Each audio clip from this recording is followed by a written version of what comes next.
नमस्कार, मैं हूं पंकज सिंह जाडेजा। हमारा उद्देश्य है राष्ट्र से स्नेह, राष्ट्र का सम्मान। अब देखते हैं आज के दिन भर की top headline.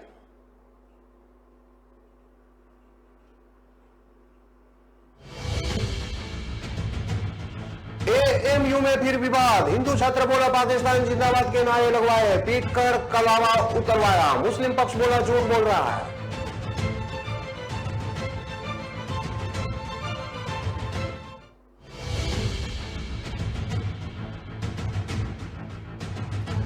Delhi Meerut expressway पर हुड़दंग का वीडियो वायरल। जिस ओवरब्रिज का पिछले महीने हुआ था शुभारंभ, उसके नीचे गाड़ियां खड़ी करके छोड़े स्काई शॉट।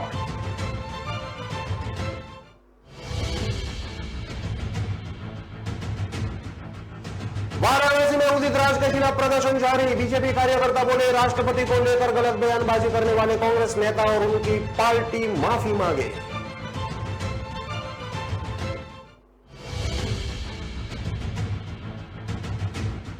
ज्ञानवापी केस में कार्बन डेटिंग पर फैसला टला। अब 11 अक्टूबर को होगी सुनवाई। शिवलिंग की जांच पर हिंदू पक्ष 2 घरों में बंटा।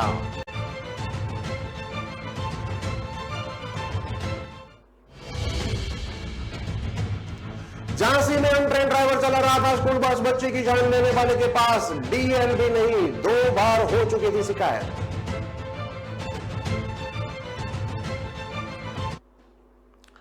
अब देखते हैं खबरें विस्तार से। अलीगढ़ मुस्लिम यूनिवर्सिटी एक बार फिर से विवाद में घिर गई है। यूनिवर्सिटी में पढ़ने वाले एक हिंदू छात्र ने दूसरे समुदाय के छात्रों पर आरोप लगाया कि उन्होंने तमंचे के बल पर पिटाई की है, उसके हाथ का कलावा काट दिया और पाकिस्तान जिंदाबाद के नारे लगवाए। घटना के बाद हिंदूवादी छात्र पीड़ित छात्र को लेकर सिविल लाइंस थाने पहुंचे, जहां छात्र ने मामले की तहरीर दी है। छात्र ने एएमयू के प्रॉक्टर को भी पूरे प्रकरण की लिखित शिकायत की है। आरोप है कि दूसरे समुदाय के छात्र अक्सर उसका कलवा उतरवा देते थे और धमकी देते थे कि उसकी बहन को हिजाब पहना देंगे। पीड़ित छात्र साहिल कुमार बुलंदशहर का रहने वाला है। वह एएमयू में एमटेक प्रथम वर्ष का छात्र है। वह एएमयू के सुलेमान हॉस्टल में रहता है। पीड़ित साहिल ने आरोप लगाया कि पिछले 1 साल से उसे मानसिक रूप से प्रताड़ित किया जा रहा है। साहिल के 2 अन्य छात्र दोस्त जो थे वो रहवर दानिश और मिसबाक पर आरोप लगाया है कि उन्होंने 3 अक्टूबर को शराब के नशे में उसको पीटा और हाथ का कलावा उतरवा दिया। इसके बाद उन्होंने पाकिस्तान जिंदाबाद के नारे भी लगवाए। पीड़ित साहिल ने प्रॉक्टर के माध्यम से सिविल लाइंस थाने में तहरीर दी है। पीड़ित साहिल ने आरोप लगाया कि पिछले 1 साल से रहवर दानिश और मिसबाक उसे प्रताड़ित कर रहे हैं।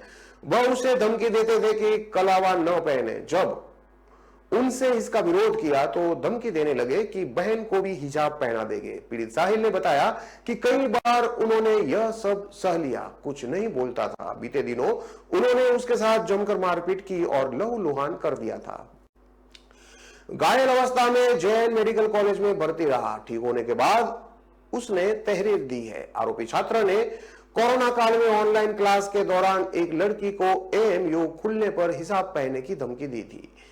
आरोपी छात्र ने कोरोना काल में ऑनलाइन क्लास के दौरान एक लड़की को एएमयू में खुलने पर हिजाब पहनने की भी धमकी दी थी। पहले भी पित्तल का हिजाब पहनाने की धमकी दे चुका है। हिंदूवादी छात्रों का कहना है कि साहिल के साथ मारपीट करने का आरोप रहवर दानिश पहले भी विवादों में रह चुका है। उसने कोरोना काल के बाद ऑनलाइन कक्षाओं के दौरान एक छात्र को पित्तल का हिजाब पहनने की धमकी दी थी। इसके बाद यह मामला जमकर चर्चा में आया था। इस मामले में जमकर हंगामा भी हुआ था। घटना के बाद आरोपी छात्र रहवर दानिश की ओर से भी तहरीर दी गई है। इसमें उसने साहिल पर आरोप लगाया है कि साहिल ने उसके कमरे में घुसकर पर्स और दूसरी कई चीजों चोरी कर ली है। जब उसने इसका विरोध किया तो साहिल उसके खिलाफ झूठे आरोप लगा रहा है। घटना के बाद हिंदूवादी छात्र भी पीड़ित के समर्थन में उतर आए। हिंदूवादी छात्र और भारतीय जनता युवा मोर्चा जिला उपाध्यक्ष अमित गोस्वामी ने बताया कि हिंदू छात्र से जबरन पाकिस्तान जिंदाबाद के नारे लगवाए गए और कलावा कटवा दिया गया। अमित ने बताया कि उन्होंने पुलिस से सख्त कार्रवाई की मांग की है। आरोपी के खिलाफ कार्रवाई न हुई तो आंदोलन किया जाएगा। एसपी सिटी कुलदीप गुनावत ने बताया कि प्रोक्टर ऑफिस के जरिए उन्हें 2 तहरीर मिली है। एक तहरीर में साहिल ने दानिश पर मारपीट करने का आरोप लगाया है, वहीं दूसरी तहरीर में दानिश ने साहिल पर चोरी का आरोप लगाया है। दोनों तहरीर के अनुसार मुकदमा दर्ज कर लिया गया है। मामले की जांच करके सख्त कानूनी कार्रवाई की जाएगी। गाजियाबाद में अब एलिवेटेड रोड के बाद दिल्ली मेरठ एक्सप्रेसवे पर खुलेआम हुड़दंग मचाने का वीडियो सामने आया है। 1 महीना पहले ही जिस रेलवे ओवरब्रिज को खोला गया है, वहां गाड़ी खड़ी करके स्काई शॉट छोड़े गए। लड़कों ने गाड़ियां आड़ी तिरछी खड़ी की हुई है और शोर मचा रहे हैं। अब वीडियो वायरल होने पर पुलिस ने इसकी जांच शुरू कर दी है और कार्रवाई की बात कही जा रही है।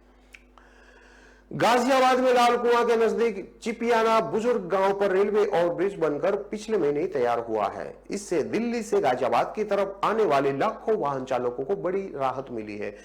दावा है ये देश का सबसे वजनी रेलवे ओवरब्रिज है। अभी तक लड़के गाजियाबाद में एलिवेटेड रोड पर ही स्टंटबाजी और हुड़दंग करते थे। अब अति व्यस्त दिल्ली मेरठ एक्सप्रेस वे पर हुड़दंग मचाने का वीडियो सामने आया है। वायरल वीडियो में एक गाड़ी के बोनेट पर लड़का खड़ा हुआ है, उसके बराबर में दूसरी गाड़ी खड़ी है। इस गाड़ी की छत पर रखकर स्काई शॉट छोड़े जा रहे हैं। वीडियो में आवाज तो नहीं आ रही, लेकिन इतना प्रतीत हो रहा है कि ये लड़के शोर भी मचा रहे हैं। संभवतः वे किसी की बर्थडे पार्टी सेलिब्रेट कर रहे हैं। सोशल मीडिया में वीडियो वायरल होने पर गाजियाबाद पुलिस ने ट्वीट कर जवाब दिया है कि इस बारे में विजयनगर थाना पुलिस को जांच करके कार्यवाही करने का निर्देश दिया गया है।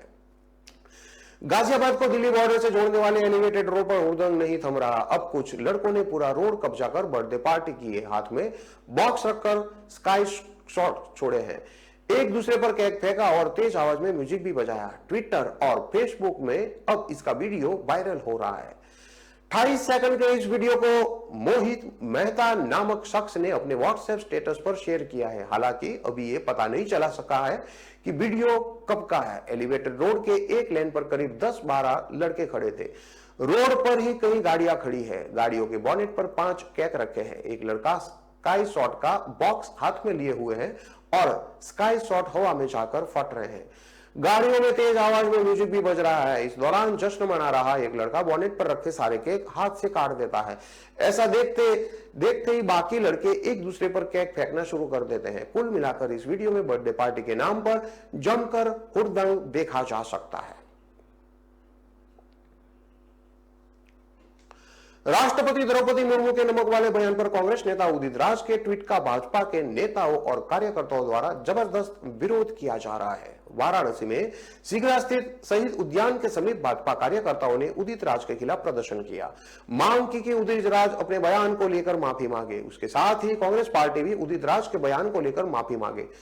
उदित राज का बयान उनकी आदिवासी विरोधी मानसिकता को दर्शाता है। राष्ट्रपति द्रौपदी मुर्मू हाल ही में गुजरात के दौरे पर गई थी। वहां उन्होंने साबरमती आश्रम जाकर महात्मा गांधी को पुष्पांजलि अर्पित की थी। उसके बाद उन्होंने वहां एक कार्यक्रम में कहा था कि गुजरात में देश का 76% नमक बनाया जाता है। ऐसे में यह कहा जा सकता है कि सभी देशवासी गुजरात का नमक खाते हैं। भाजपा नेताओं और कार्यकर्ताओं ने कहा कि उदित राज ने बेहद ही गलत काम किया है। उनके बयान उनकी सोच के बारे में बताते हैं कि वह पिछड़ों, दलितों, आदिवासियों और वंचितों को आगे बढ़ते हुए नहीं देखना चाहते। भाजपा नेताओं और कार्यकर्ताओं ने कहा कि उदित राज ने बेहद ही गलत काम किया है। उनके बयान उनकी सोच के बारे में बताते हैं कि वह पिछड़ों, दलितों, आदिवासियों और वंचितों के आगे बढ़ते हुए देखना नहीं चाहते हैं। इसे लेकर कांग्रेस नेता उदित राज ने ट्वीट किया था कि द्रौपदी मुर्मू जी जैसा राष्ट्रपति किसी देश को न मिले। चमचागिरी की भी हद है। कहती है कि 70% लोग गुजरात का नमक खाते हैं। खुद नमक खाकर जिंदगी जिए तो पता लगेगा। इसके बाद उदित राज ने एक और ट्वीट किया। उन्होंने कहा कि मेरा बयान द्रौपदी मुर्मू जी के लिए निजी है, कांग्रेस पार्टी का नहीं है। द्रौपदी मुर्मू को उम्मीदवार बनाया और आदिवासी के नाम से वोट मांगा। राष्ट्रपति बनने से क्या वे आदिवासी नहीं रही? देश की राष्ट्रपति है तो आदिवासी की प्रतिनिधि भी है। रोना आता है जब SC/ST के नाम से पद पर जाते हैं फिर चुप हो जाते हैं। वाराणसी में उदित राज के खिलाफ प्रदर्शन करते हुए भाजपा नेता हेमंत राज ने गुरुवार की रात कहा कि उनकी मानसिकता और सोच कैसी है यह उनके बयान और ट्वीट से समझा जा सकता है। ऐसा नेता दलितों, आदिवासियों, पिछड़ों और वंचितों को आगे बढ़ते हुए देखना नहीं चाहते हैं। राष्ट्रपति द्रौपदी मुर्मू का जीवन संघर्ष की एक मिसाल है। उनके बारे में अनर्गल बयानबाजी करके उदित राज ने बेहद ही गलत काम किया है। उदित राज और कांग्रेस पार्टी इसके लिए देश के लोगों से माफी मांगे। ज्ञानवापी में मां श्रृंगार गौरी केस पर वाराणसी कोर्ट में कथित शिवलिंग की कार्बन डेटिंग को लेकर सुनवाई टल गई है। अब 11 अक्टूबर को सुनवाई होगी। जिला जज डॉक्टर ए.के. विश्वेश की कोर्ट ने कहा कि वादिनी 5 महिलाएं एक मत होकर बताए कि ज्ञानवापी मस्जिद में मिले कथित शिवलिंग की किस वैज्ञानिक पद्धति से जांच हो। इस पर अंजुमन इंतेजामिया मसाजिद कमेटी ने आपत्ति दाखिल की है। कमेटी ने कहा है कि हमें वादी पक्ष की मांग पर आपत्ति है, उसके लिए हमें समय दिया जाए। उसके अलावा कोर्ट ने हिंदू पक्ष से 2 बिंदुओं पर स्पष्टीकरण मांगा है। पहला, क्या कथित शिवलिंग की संरचना इस मुकदमे की संपत्ति का हिस्सा है या नहीं, और दूसरा, क्या न्यायालय के वैज्ञानिक जांच के लिए आयोग जारी कर सकता है। कथित शिवलिंग की कार्बन डेटिंग को लेकर मुकदमा दाखिल करने वाली हिंदू पक्ष की महिलाएं ही 2 घरों में बटी है। 11 अक्टूबर को कोर्ट ज्ञानवापी परिसर में मिले कथित शिवलिंग की लंबाई, चौड़ाई, गहराई और उम्र के निर्धारण के लिए कार्बन डेटिंग या किसी अन्य वैज्ञानिक तरीके से जांच का आदेश सुना सकती है। वादिनी 4 महिलाएं कथित शिवलिंग की जांच चाहती है और एक महिला किसी तरह की जांच नहीं चाहती है। वहीं मुकदमे के प्रमुख प्रतिवादी अंजुमन इंतेजामिया मसाजिद कमेटी ने भी कोर्ट में कथित शिवलिंग की जांच का विरोध किया है। ऐसे में आज की सुनवाई को अहम माना जा रहा था। मां श्रृंगार गौरी के केस की सुनवाई की पिछली डेट 29 सितंबर थी। उस दिन वादिनी सीता साहू, लक्ष्मी देवी, रेखा पाठक और मंजू व्यास की ओर से कोर्ट में एडवोकेट हरिशंकर जैन और विष्णु शंकर जैन ने पक्ष रखा था। दोनों अधिवक्ताओं ने कहा था कि ज्ञानवापी परिसर में जो शिवलिंग मिला है उससे किसी तरह से छेड़छाड़ ना की जाए, मगर कार्बन डेटिंग या किसी अन्य वैज्ञानिक पद्धति से साक्ष्य के मद्देनजर ASI यानी कि भारतीय पुरातत्व सर्वेक्षण द्वारा यह पता लगाया जाना बहुत जरूरी है कि ज्ञानवापी मस्जिद में मिला शिवलिंग कितना पुराना है। शिवलिंग के अर्धे और उसके आसपास के एरिया की जांच भी जरूरी है। वहीं राखी सिंह के एडवोकेट मान बहादुर सिंह ने जांच पर आपत्ति जताई थी। उन्होंने कहा था कि जो शिवलिंग मिला है उसकी कार्बन डेटिंग से वह खंडित हो जाएगा। हमारे सनातन हिंदू धर्म में खंडित मूर्ति की पूजा नहीं की जा सकती, इसलिए शिवलिंग की कार्बन डेटिंग कतई न कराई जाए। सभी पक्षों को सुनने के बाद जिला जज की कोर्ट ने सुनवाई की अगली डेट 7 अक्टूबर फिक्स कर दी है। वादिनी राखी सिंह के पैरोकार जितेंद्र सिंह बिसेन ने 3 अक्टूबर को कहा था, हिंदू पक्ष की महिलाएं अलग अलग केस लड़े। उनका कहना है कि सीता साहू, मंजू व्यास, रेखा पाठक और लक्ष्मी देवी संख्या में अधिक है। हमारा पक्ष संख्या में कम यानी सिर्फ राखी सिंह है। इस बात को ध्यान में रखते हुए आप लोग कोर्ट में एप्लीकेशन देकर अपने मुकदमे को सेपरेट करवा लें। इसके बाद हम सभी स्वतंत्र होकर अपने अपने टारगेट की ओर बढ़ पाएंगे। हम सभी ने साथ मिलकर कोर्ट में मां श्रृंगार गौरी का केस फाइल किया था, मगर आपसी मतभेद और एक दूसरे से तालमेल न बैठने के कारण केस को अपने लक्ष्य तक पहुंचाने में बाधा आ रही है। 18 अगस्त 2021 को विश्व वैदिक सनातन संघ के प्रमुख जितेंद्र सिंह बिसेन के नेतृत्व में दिल्ली की राखी सिंह और वाराणसी की सीता साहू, मंजू व्यास, रेखा पाठक और लक्ष्मी देवी ने सिविल जज सीनियर डिवीजन रवि कुमार दिवाकर की कोर्ट में मुकदमा दाखिल किया था। 5 महिलाओं ने मांग की थी कि ज्ञानवापी परिसर स्थित मां श्रृंगार गौरी के मंदिर में नियमित दर्शन पूजन की अनुमति मिले। इसके साथ ही ज्ञानवापी परिसर स्थित अन्य देवी देवताओं के विग्रहों की सुरक्षा के लिए मुकम्मल इंतजाम हो। कोर्ट ने मौके की स्थिति जानने के लिए कमीशन गठित करते हुए अधिवक्ता कमिश्नर नियुक्त करने और 3 दिन के अंदर पैरवी का आदेश दिया था। इसके विरोध में अंजुमन इंतेजामिया मसाजिद कमेटी का कहना था कि श्रृंगार गौरी केस सुनवाई के योग्य नहीं है। सुप्रीम कोर्ट ने निर्देश के क्रम में वाराणसी के जिला जज की कोर्ट ने आदेश सुनाया था कि श्रृंगार गौरी केस सुनवाई योग्य है।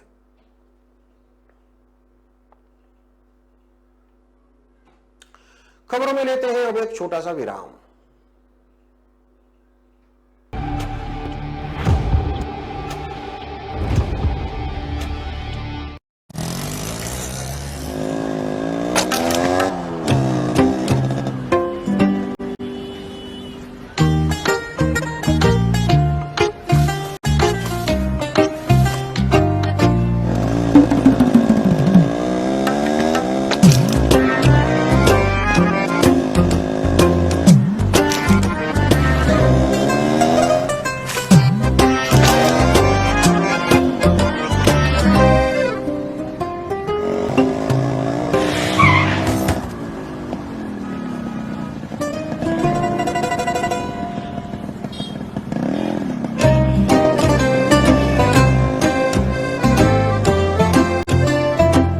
जब सोच सुंदर होगी तभी तो देश सुंदर होगा।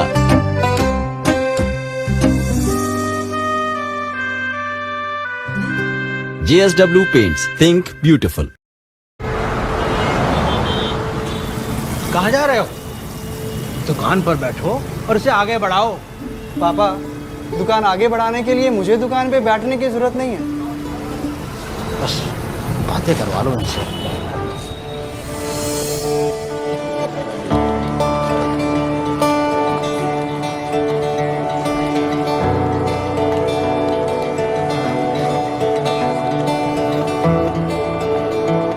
थोड़ा सा ऊपर हो।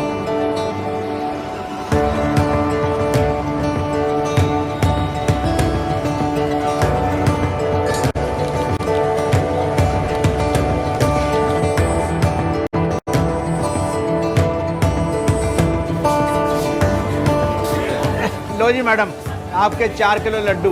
बेटा इनके लड्डू पैक कराओ। क्यों पापा, बढ़ गई ना दुकान आगे? हाँ बेटा, अब तक सबकी खुशी के लिए मिठाई खिलाई है, मगर आज अपने बेटे के हुनर के लिए खुद खाऊंगा। जब खिलकर निकलता है स्किल तो सलाम करता है हर दिल। DSEU, इंडिया की पहली स्किल एंड एंटरप्रेन्योरशिप यूनिवर्सिटी, जहां ऐसे कोर्सेज में हैं डिग्रीज और डिप्लोमास जो बेटर फ्यूचर की ओर ले जाएंगे आपको।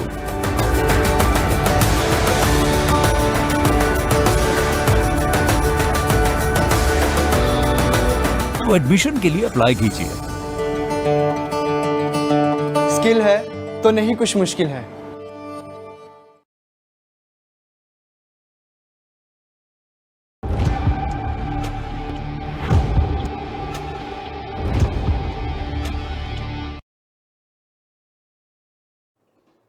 विराम के बाद एक बार फिर से आपका स्वागत है। अब देखते हैं आगे की और खबरें। झांसी के पूंछ इलाके में गुरुवार सुबह ब्रेक लगाने के बाद स्कूल बस से नीचे गिरकर 8 साल की छात्रा तहसीन की मौत हो गई। अब इस मामले में एक चौंकाने वाला खुलासा हुआ है। स्कूल बस को अनट्रेन्ड ड्राइवर चला रहा था, उसके पास ड्राइविंग लाइसेंस तक नहीं था। यहां तक कि वह इतनी तेज गति से बस चलाता था कि बच्चों के परिजन परेशान होकर कई बार शिकायत कर चुके थे। तहसीन के पिता भी 2 बार स्कूल जाकर प्रबंधन समिति से शिकायत कर चुके थे। बस में कंडक्टर रखने की भी मांग की गई थी, लेकिन स्कूल प्रबंधन ने कोई गौर नहीं किया। पुलिस के अनुसार पूंछ के विनायक पब्लिक स्कूल प्रबंधन ने चालोन के नरीगांव निवासी भरतलाल राजपूत का स्कूल बस पर ड्राइवर रखा था। वह करीब 4 महीने से स्कूल बस चला रहा था, लेकिन उसके पास लाइसेंस नहीं था। इसमें स्कूल की बड़ी लापरवाही मानते हुए पुलिस अफसरों ने सख्ती से कार्रवाई के निर्देश दिए हैं। तहसीन के पिता एहसान की शिकायत पर पूंछ पुलिस ने ड्राइवर भरतलाल राजपूत, स्कूल प्रबंधन समिति के अध्यक्ष, मैनेजर और सचिव आदि के खिलाफ लापरवाही का केस दर्ज किया है। इस हादसे के बाद कई सवाल खड़े हो रहे हैं। जिम्मेवार अफसरों की अनदेखी के कारण अनट्रेन्ड ड्राइवर बस चलाता रहा, ना तो उसे पुलिस पकड़ पाई और न ही अन्य जिम्मेदार अफसर। बच्ची की मौत के बाद अब सिस्टम पर सवाल खड़े हो रहे हैं। स्कूल खुलते ही अधिकतर स्कूल मालिक कम पैसे वाले अनट्रेन्ड ड्राइवरों की तलाश में छूट जाते हैं। भरतलाल भी 6 से 7 हजार रुपये महीने का सैलरी पाता था। तहसील जालौन के इंगोई खुर्द गांव की रहने वाली थी। पोस्टमार्टम के बाद गुरुवार रात 8 बजे उसका शव घर पर पहुंचा। मां नसीमो दहाड़े मारकर रोने लगी। बार बार वह बेटे को बोलने के लिए कह रही थी। उसे विश्वास ही नहीं हो रहा था कि उसकी बेटी अब इस दुनिया में नहीं रही। जब परिजन उसे दफनाने के लिए ले जाने लगे तो नसीमो बेटी के शव को नहीं दे रही थी। परिजन बड़ी मुश्किल से उसे समझाकर शव को ले गए। देर रात कब्रिस्तान में तहसीन के शव को सुपुर्द खाक कर दिया गया। तहसीन अपने माता पिता की इकलौती संतान थी। वह विनायक पब्लिक स्कूल में दूसरी कक्षा में पढ़ती थी। पिता ने गुरुवार सुबह 7:30 बजे उसे स्कूल बस में बैठाया था। रास्ते में भरतलाल तेज गति से बस चला रहा था। एरच पुल के नीचे उसने मोड़ पर अचानक ब्रेक लगा दिए। तहसीन दरवाजे के पास कंडक्टर सीट पर बैठी थी। दरवाजा खुला होने के कारण झटके से वह बाहर फिक गई। बस का पीछे वाला पहिया उसके ऊपर से निकल गया। उसकी मौके पर ही मौत हो गई। हादसे के बाद ड्राइवर भरतलाल फरार है। पुलिस ने स्कूल मालिक धर्मेंद्र सोनी को हिरासत में लिया है।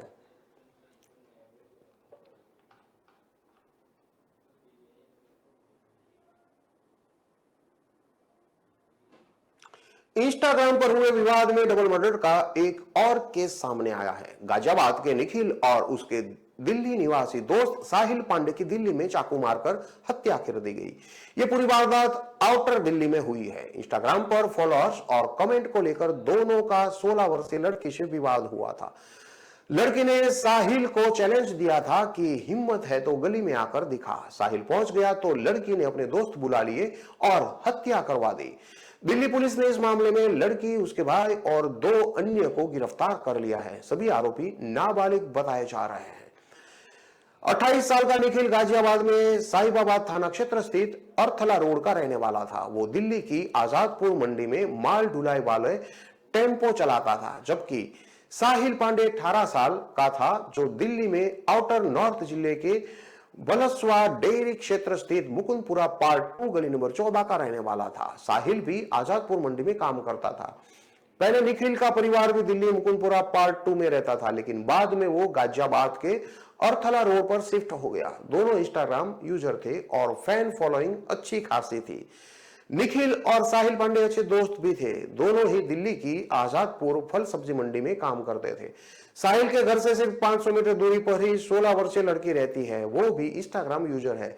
इस लड़की को रील्स बनाने का शौक है। साहिल और ये लड़की कभी आपस में अच्छे दोस्त हुआ करते थे। बाद में किसी बात पर दोनों में दुश्मनी हो गई। इसके बाद इन दोनों के बीच इंस्टाग्राम के फॉलोअर्स बढ़ाने को लेकर जंग शुरू हो गई। इस बीच साहिल और निखिल ने इस लड़की की रील्स पर कुछ आपत्तिजनक कमेंट्स कर दिया। यह विवाद करीब 2 महीने से शुरू हुआ था। बुधवार रात लड़की ने इस विवाद में साहिल को फोन करके बुलाया और कहा था कि अगर हिम्मत है तो गली में आकर दिखा। साहिल अपने गाजियाबाद निवासी दोस्त को लेकर लड़की के घर के नजदीक पहुंच गया। बताया जा रहा है कि इस बीच विवाद बढ़ा और हाथापाई शुरू हो गई। इसके बाद लड़की के नाबालिग भाई और 2 नाबालिग दोस्त ने साहिल और निखिल की चाकू मारकर हत्या कर दी। साहिल ने अपने बाकी दोस्तों को कुछ ही दूरी पर खड़ा कर दिया था। जैसे ही उन्होंने चाकू लगते हुए देखा तो वे घटनास्थल की तरफ दौड़े। तब तक आरोपी भाग चुके थे। दोस्त दोनों घायलों को अस्पताल ले गए, लेकिन साहिल निखिल की मौत हो चुकी थी। दिल्ली पुलिस उपायुक्त देवेश महिला ने बताया, इस मामले में आरोपी लड़की, उसके नाबालिग भाई और 2 दोस्त को गिरफ्तार कर लिया गया है। दोनों दोस्त भी नाबालिग है। इनकम टैक्स डिपार्टमेंट ने लखनऊ, उन्नाव, नोएडा, आगरा और बरेली समेत यूपी के 7 जिलों में छापेमारी की है। इसके अलावा दिल्ली और गुरुग्राम स्थित कंपनी के ऑफिसों में छापेमारी की जा रही है। इनकम टैक्स डिपार्टमेंट के सूत्रों की माने तो यह छापेमारी कालाबाजारी की शिकायत पर की गई है। इनकम टैक्स की टीम चंदानी के घर पर आगरा स्थित कोठी नंबर 9 पर छापेमारी करने पहुंची। इसके अलावा लखनऊ स्थित Gomti Nagar Vrindavan bottlers private limited company के यहां छापेमारी करने पहुंची। सौरभ लथानी, विवेक लथानी समेत रिवर साइड मॉल में इनकम टैक्स छापेमारी कर रही है। अयोध्या में भी कोका कोला की फ्रेंचाइजी लेने वालों के यहां छानबीन हो रही है। अयोध्या के चांदपुर स्थित अमृत बॉटलर्स, जो लधानी ग्रुप से जुड़ा हुआ है, उस पर भी आयकर विभाग का छापा चल रहा है। शुक्रवार सुबह अचानक इनकम टैक्स की टीम यहां पहुंची और छानबीन करने लगी। आगरा में गुलाब चंद लधानी के यहां इनकम टैक्स की रेड आयकर विभाग की टीम ने शुक्रवार को लाजपत कुंज में कोका कोला कंपनी के डिस्ट्रीब्यूटर के यहां छापा मारा। छापेमारी को पहुंची टीमों को देखकर कॉलोनी में आसपास के लोगों में खलबली मच गई। आयकर विभाग द्वारा कई शहरों में आज छापेमारी की जा रही है। आगरा में लाजपत कुंज के बी ब्लॉक में कोठी नंबर 9 पर आयकर की टीम की गाड़ियां पहुंची। टीम ने कोठी के अंदर जाते ही सारे गेट बंद करवा दिए। यह कोठी गुलाब चंद लधानी की है। वह कोका कोला कंपनी के डिस्ट्रीब्यूटर है। एटा में दिल दहला लेने वाली वारदात सामने आई है। यहां एक सिरफिरे युवक ने घर में घुसकर प्रेमिका और उसके पिता की बेरहमी से हत्या कर दी। बचाने के लिए आई मां पर भी हमला किया। उसकी हालत गंभीर बताई जा रही है। वहीं भाभी ने भागकर अपनी जान बचाई थी। आरोपी गुरुवार रात को लड़की से मिलने के लिए जबरन घर में घुस आया था। घटना जसरपुर थाना क्षेत्र के नगला बल्लू गांव की है। जबरन घर में घुस आए आरोपी को युवती के पिता ने रोका तो पहले बेलचा मारकर उसकी हत्या कर दी। इस दौरान युवती बीच बचाव करने लगी तो उसके भी सिर पर बेलचा मार डाला। इससे दोनों की मौके पर ही मौत हो गई। मां की हालत गंभीर है। उनको आगरा के मेडिकल कॉलेज रेफर कर दिया गया है। मृतक लड़की की भाभी शशि ने बताया कि आरोपी का नाम पुनीत है और वो 20 साल का है। वह गांव का रहने वाला है। उसकी बातचीत मेरी ननद से होती थी, लेकिन घर वाले इसका विरोध कर रहे थे। रूंधे गले के साथ शशि कहती है कि रात के करीब 10 बजे हो गए जब पुनीत घर में घुसा। मेरी ननद का हाथ पकड़ लेकर जाने लगा। ससुराल अनंत राम ने उसे रोककर वापस जाने को कहा, लेकिन वह नहीं माना और उसने ससुर को धक्का देकर गिरा दिया। इसके बाद पास में रखे बेलचे से उनके सिर और मुंह पर ताबड़तोड़ हमला कर दिया। पिता पर हमला होता देख ननन बीच बचाव करने लगी तो पुनीत ने उस पर भी बेलचे से कई वार कर दिए। इसके बाद मेरी सास बीच बचाव करने लगी तो आरोपी ने उन पर भी हमला कर दिया। शशि के मुताबिक तीनों पर हमले के बाद वह मेरी तरफ दौड़ा तो मैंने कमरे का दरवाजा अंदर से बंद कर लिया और मेरी 1 साल की बच्ची दोनों कमरों में चुपचाप सहमे बैठे रहे। उसके बाद सास जान बचाने को घर से बाहर भागी और शोर मचाया तो गांव के लोग दौड़ पड़े। लोगों को देखते ही आरोपी बेलचा छोड़कर छत के रास्ते से कूदकर फरार हो गया। लोगों ने एम्बुलेंस बुलाकर तीनों को अस्पताल भिजवाया, जहां लड़की और उसके पिता को डॉक्टरों ने मृत घोषित कर दिया। सास खुशी को गंभीर हालत में आगरा मेडिकल कॉलेज रेफर कर दिया गया है। शशि ने आगे बताया कि मेरी ननद और आरोपी पुनीत में फोन पर बातचीत होती रहती थी। दोनों में प्रेम प्रसंग ही था। आरोपी ननद का हाथ पकड़ कर ले जाने लगा तो ससुर ने रोका। इसके बाद उसने ननद और ससुर को मार डाला। गनीमत रही कि मेरे पति 2 दिन पहले ही काम से बाहर गए थे। वह होते तो आरोपी उन्हें भी न छोड़ता। शशि के मुताबिक जब कमरे से बाहर निकली तो घर के बाहर भीड़ थी। आरोपी छत के रास्ते फरार हो चुका था। घर में चारों तरफ खून ही खून था। यह भयानक मंजर देखकर मैं भी बेहोश हो गई। मेरी और लड़की से बात होली के दरमियान हुई थी।